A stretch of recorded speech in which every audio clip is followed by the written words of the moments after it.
मालक काय नाही, आपल्याला पाहुणे बघायला येणार होते, पोरगी बघायला. पोरीकडचे माय बाप यायले, पोरगी बघितली मला.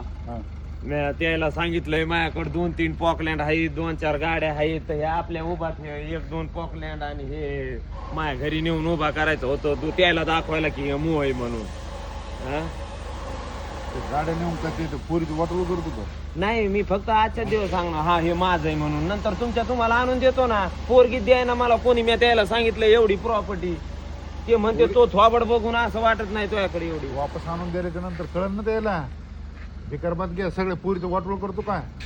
नाही, पोरीचं वाटोळ काय होणार आहे? पोरीला मी सुखात ठेवीन. मी तुमच्या जेसीबी वर ड्रायव्हर कशावर बी ड्रायव्हर राहीन तेव्हा पण त्याला नंतर आधी वाहन दाखवलेलं नंतर ते इथं आणून ठेवावं लागतील ना. वापस आणून ठेवतो ना मी. नाही नाही नाही अरे द्यावं पोरगी द्याय ना कोणी. ते तेवढी सांगितलंय मी. 1 पोरगी पॉकलँड, भेटन, 1 जेसीबी, भेटन. 2-3 गाड्या. खरं बोल, पोरगी भेटन.